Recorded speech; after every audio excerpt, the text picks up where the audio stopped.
रविवारचा सुट्टीचा दिवस. मित्रांसोबत काही आनंदाचा क्षण घालवण्यासाठी काही मित्र तलावावर पोहायला जातात. आनंदानं गोष्टी करत पोहत असताना नियतीने घाला घातला. छत्रपती संभाजीनगर मधून एक अत्यंत हृदयद्रावक घटना समोर आली आहे. हर्सुल तलावाच्या परिसरात अवघ्या काही तासात 4 तरुणांना आपला जीव गमवावा लागलाय. 2 मित्र बुडत असताना त्यांना वाचवायला गेलेला तिसरा तरुणही काळाच्या पडद्याआड गेला आणि त्यानंतर काही वेळातच 4थ्या तरुणाने तिथे आत्महत्या केली.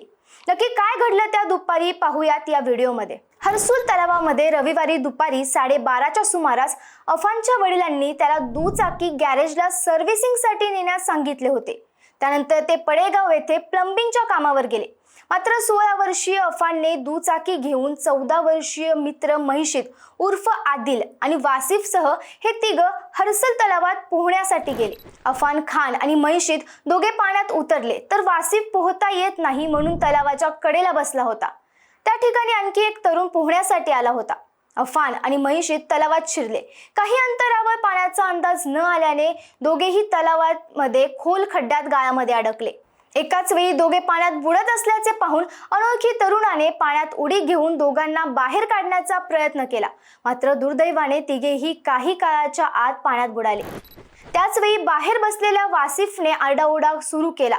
अफानच्या वडिलांना कॉल करून हर्सुल तलावात त्यांचा मुलगा आणि महिशीद बुडत असल्याचे सांगितले. थोड्याच वेळात अफानचे वडील आणि अग्निशमन दल घटनास्थळी दाखल झाले. त्यानंतर लगेच पाण्यात उतरत तिघांचा शोध घेतला.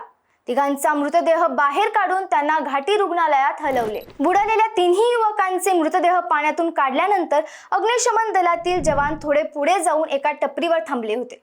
त्यावेळी यश संदीप देहाडे या तरुणाने तलावात उडी घेऊन आत्महत्या केल्याचे काहींनी सांगितले. जवानांनी पुन्हा तेथे धाव घेतली आणि देहाडचा मृतदेह पाण्याबाहेर काढून त्याला देखील घाटी रुग्णालयात पाठवले.